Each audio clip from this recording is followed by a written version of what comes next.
Imagine witnessing the darkest backstage of the Roman Empire, where blood and gunpowder shaped the fate of one of history's most controversial emperors. Feel the weight of marble palaces turned into settings of betrayals and relentless pacts. You will discover how a 16-year-old youth became a symbol of tyranny, murder, and the great fire that consumed Rome, leaving behind a legacy of fear and mystery. If you've ever wondered how ambition and betrayal intertwine, prepare for an unprecedented immersion. You will witness political battles, fabricated trials, and the slow ruin of a powerful dynasty. In this video, we will unveil Nero's trajectory, from his childhood in a family marked by intrigue to his tragic end, exposing conspiracies, passions, and never-before-told twists. We will revisit the accounts of Tacitus and Suetonius, examine imperial letters and archaeological artifacts, and reveal lethal decisions. Claudius's poisoning, the shipwreck plot against Agrippina, and the relentless persecution of Christians. But before we dive into these curiosities of the Roman Empire, make sure you're subscribed to our channel and hit the bell icon. That way, you won't miss any of our rigorously researched content, curated by ancient history experts, delivered in an engaging narrative about ancient Rome. Get ready for every revelation right now. Prepare to uncover Nero's origins. Follow his childhood shrouded in family secrets, discover how shadowy alliances propelled him to the throne, and see how these roots defined the emperor who would plunge Rome into adversity and fear. Roots of a tragedy, the birth of Nero. Our protagonist is born on December 15th, 37 AD, as Lucius Domitius Ahenobarbus, heir to a lineage tracing back to Mark Antony and Augustus's sister Octavia Minor. From his first cry, shadows of betrayal hang over his cradle. His father, Gnaeus Domitius Ahenobarbus, faces accusations of treason and moral scandal from Tiberius, while his mother, Agrippina the Younger, suffers Caligula's contempt. At age 2, Nero is orphaned when Gnaeus Ahenobarbus succumbs to illness worsened by political tension. Agrippina is exiled after the plot of the Three Daggers against Caligula, and young Lucius is sent to live with his aunt, cut off from power. Even as a boy, he witnesses imperial funerals and backstage intrigues, learning early that at court, blood determines alliances and condemnations. Agrippina's survival and triumphant return after Caligula's assassination usher in a new chapter. She marries Claudius, who adopts Nero, changing his name to Nero Claudius Caesar Drusus Germanicus. This turbulent origin, marked by exile and rehabilitation, forges in Nero the conviction that power is built on betrayal and that every drop of blood outweighs oaths. Forged in palace corridors, Lucius learns to read glances and choose words. Under the stern gaze of the Praetorian guards and the conspiratorial silence of the senators, he grows torn between pleasing his mother and the need to survive. This childhood lived between exile and return cements in Nero the certainty that nothing in the Roman Empire stands above the darkest ambition. Now you will witness how Agrippina, driven by fear and power, weaves deadly alliances and secret poisonings to ensure her son never loses the throne she fought to secure. Exile and conspiracy, Agrippina's rise.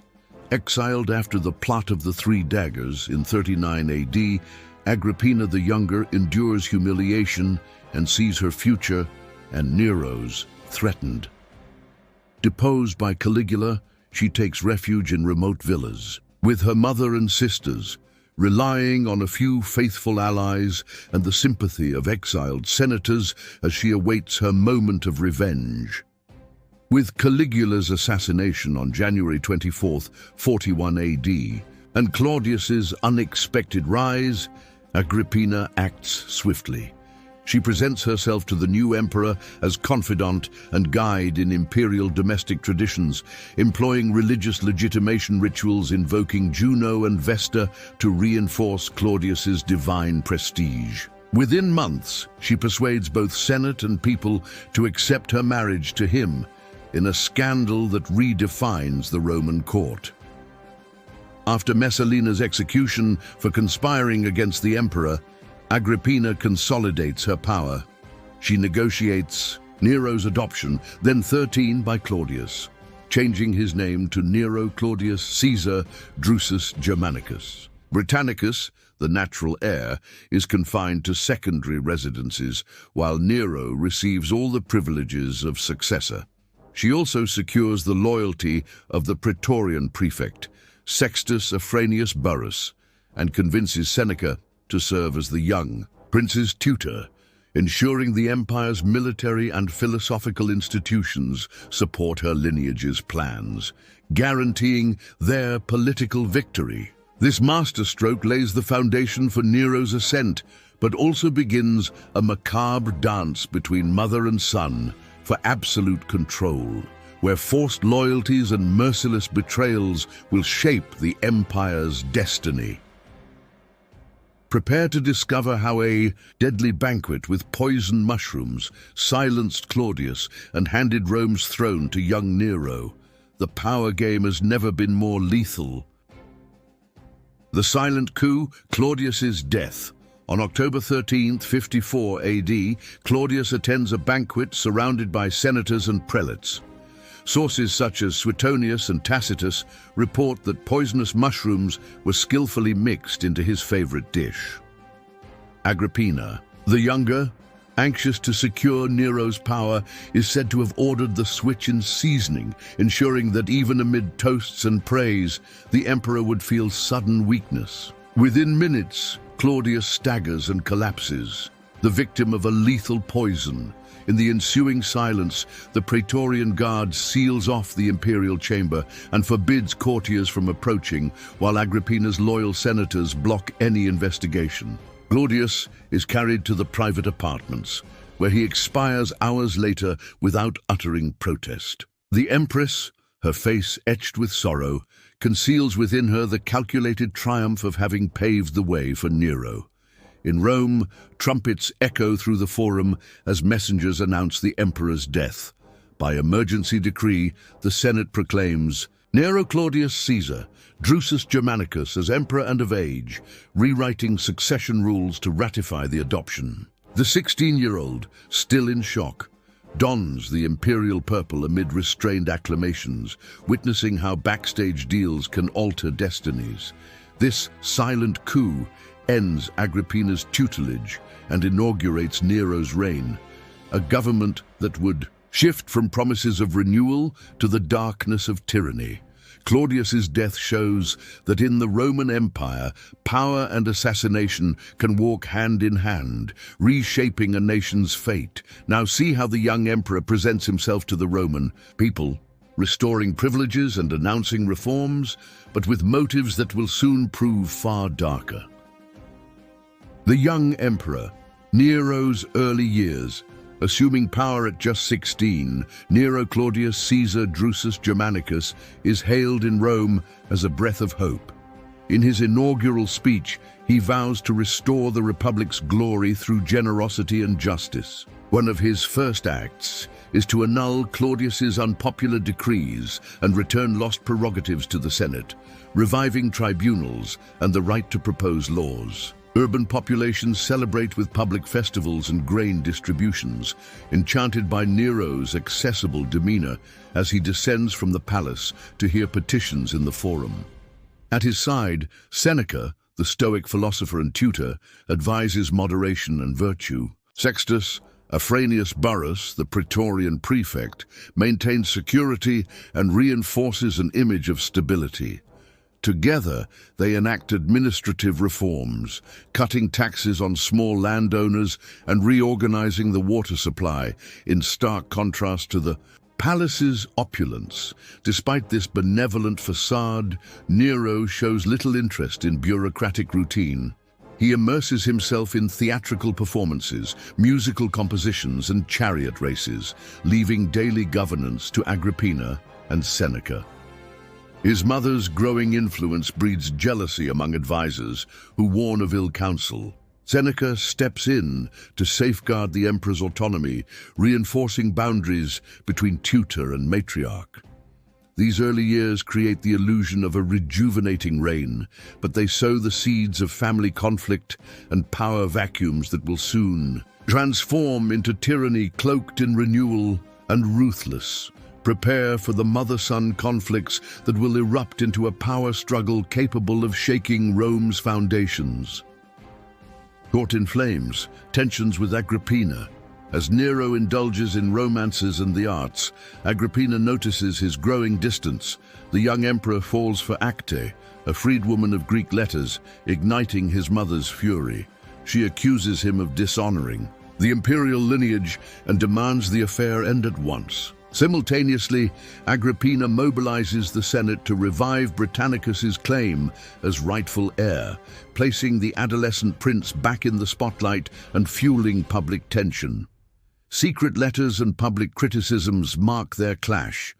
Agrippina censures Nero's nocturnal theater outings and devotion to the arts, while Seneca intervenes to protect the emperor's independence, and Sextus Afranius Burrus, shoring up Nero's security against maternal retaliation. In the palace, icy glances and tense meetings replace friendly discourse. Whispers of conspiracy echo through marble corridors, and rumors that Agrippina is plotting a covert coup reach the Senate, exposing the imperial household's fragility and the weight of hidden alliances. Realizing his mother's meddling threatens his authority, Nero decides to break the maternal bond. This showdown paves the way for the darkest betrayal of his reign, foreshadowing the act that would shock Rome by proving that in the Roman Empire, blood can be wielded as a tool of power. Have you ever imagined how this silent war between mother and son redefined Rome's destiny?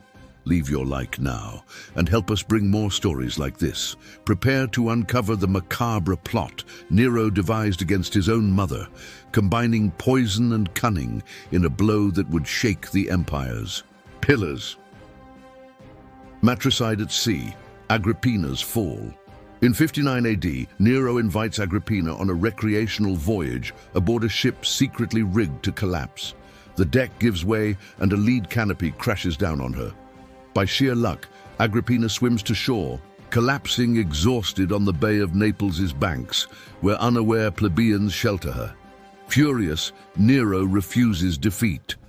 Days later, he dispatches 3 assassins who find her during nocturnal prayers and end her life with silent daggers. Agrippina's body is bound to the rudder and cast into the sea, dissolving in silence.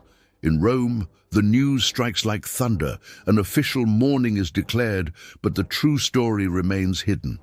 The Senate, manipulated by Nero's allies, presides over solemn funerals, while whispers of matricide swirl through the Palatine corridors. In the piazzas, the populace debates in hushed tones. Some deem justice done, others cry filicidal cruelty. The title, Loyal Son, echoes in official speeches, but the betrayal resonates in ancient stones. By slaying his mother, Nero shed any trace of compassion and inaugurated a reign of terror. From that moment, the emperor wielded absolute power unchecked, plunging the Roman Empire into a spiral of fear. Summary executions, sham trials, and political persecutions became routine. This matricide was more than a family crime. It was a manifesto of brutality, a warning to all who dared challenge the emperor. Agrippina's fall marks the point of no return, heralding the savage autocracy Nero craved, where only blood ensured obedience. The true face of Nero emerges in his ruthless persecution of court dissenters. No one was safe. Decadence and madness, the autocratic reign. Freed from moral restraint, Nero begins in 60 AD a merciless purge. Suspected conspirators face summary trials and are executed without ceremony. His tutor Seneca, accused of complicity under imperial pressure, withdraws from public life. The Senate, once a consultative body, becomes a mere facade, rubber-stamping decrees that cement Nero's absolute rule. The imperial court turns into a theater of constant betrayals, cruel tortures, and forced confessions. His first wife, Octavia, is repudiated and exiled, dying in solitude. His second wife, Poppaea, is accused of conspiring against him and meets a brutal end, kicked to death under suspicious circumstances. Soon after, Nero marries Pythagoras, known as Sporus, a castrated freedman who resembled Poppaea, symbolizing the court's moral inversion and depravity. While Rome enjoys theatrical spectacles and athletic contests, imperial feasts take on macabre overtones. Banquets of luxury and wine intermingle with public executions of senators and gladiators, serving as warnings to any dissenting voice. This slow, inexorable decadence weakens institutions and fosters an atmosphere of continuous terror. This autocratic madness sets the stage for the calamity that will consume the city of Rome. Now, learn about the fire that immortalized Nero as architect of destruction, a flame that devoured not only buildings but the empire's trust, impious and unforgettable. The Fire of Rome, Accusation and Persecution of Christians. On the night of July 18, 1964 AD, uncontrollable fires sweep through Rome's heart. Hot winds and flames race along narrow streets, engulfing 3 districts and severely damaging 7 more. The crackle of wood, temples, workshops, palaces, and the collapse of homes and libraries echoes through the night as citizens flee with scant belongings beneath an incendiary sky. Rumors quickly spread that Nero watched the chaos from the Palatine Hill, playing his lyre in delight, having ordered the city's destruction to clear space for his Domus Aurea. To deflect blame, he accuses the Christians. Imperial decrees authorize mass arrests, and crowds gather to watch public tortures and summary executions. Under the guise of investigation, pregnant women are impaled. Makeshift pits become arenas of terror, where Christians are devoured by hungry dogs or crucified at sunset. Tacitus records these sham prosecutions, painting a portrait of unprecedented cruelty, sparing neither age nor gender, dividing the populace between terror and devotion. Reconstruction costs fall upon the people. Extraordinary taxes and currency devaluation trigger runaway inflation. Shopkeepers shutter their businesses and wheat prices skyrocket. The populace's fury shifts from the disaster to the imperial tax system, sparking murmurs of revolt in taverns and markets, with many facing the brink of starvation. With the city in ruins and popular rage mounting, rebellions ignite on the empire's frontiers, and Nero learns that not even his throne will be spared when the legions rise against him. Emotional collapse and rebellions, the beginning of the end. In 65 AD, a brutal incident shocks Rome. Nero, consumed by jealousy, kills Poppaea Sabina by kicking her to death during a public dispute in the imperial palace, before horrified courtiers exposing his instability. Nearly 3 years later, grief-stricken and erratic, he marries Sporus, a castrated freedman resembling Poppaea, symbolizing the emperor's depravity and resentment. In March 68 AD, Gaius Julius Vindex, governor of Gaul, leads a revolt against oppressive taxes, inspiring other provinces to challenge fiscal authoritarianism. Lucius Virginius Rufus, governor of Upper Germany, remains loyal, but pressured by discontented legions, joins Vindex. The uprising ignites the empire, while Galba, governor of Hispania Tarraconensis, claims the imperial title. The decisive blow comes when the Praetorian prefect, weary of Nero's decadence, declares for Galba, sealing Rome's isolation. abandoned. By his allies, Nero contemplates impossible escapes, seeking refuge in Parthia or appealing directly to the people, only to find every door closed. Desperate, the once omnipotent emperor faces an emotional collapse. Paranoid, he retreats to the palace, oscillating between tears and rage. He realizes his reign of terror has turned on him. As the legions march against the man who sowed fear, this emotional collapse foreshadows the end. Witness how, on the morning of June 9th, 68 AD, Nero's fate was sealed in pride and despair. Discover how Nero's final moments cemented his destiny, and how Rome's celebration turned to lament at the close of an era marked by blood and power. The final act, Nero's death and the dynasty's end. Abandoned and without support, Nero seeks refuge in the gardens of Sallust, a haven of luxurious villas and ancient statues. Unable to face the humiliation of capture by revolting legions, the emperor chooses to seal his own fate.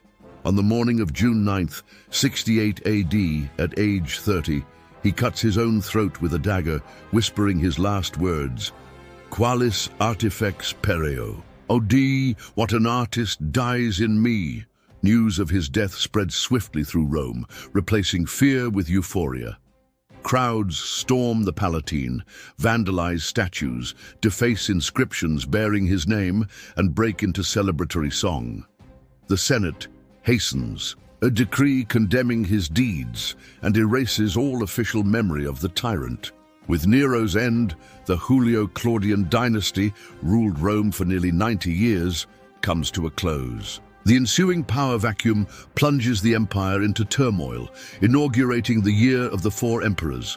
Galba, Otho, Vitellius, and finally Vespasian vie for the throne in bloody battles and betrayals. Nero's legacy endures as a warning. Unchecked, power breeds tragedy, and a once brilliant career can turn to ashes of unbridled ambition. His life stands as a lesson on the perils of tyranny and vanity. His body is laid to rest discreetly, without imperial pomp. If you enjoyed this journey through time and want more fascinating stories about ancient Rome, subscribe to our channel, leave a like, and share this video with your friends. Thank you for watching, and we'll see you in the next video on the secrets of the Roman Empire.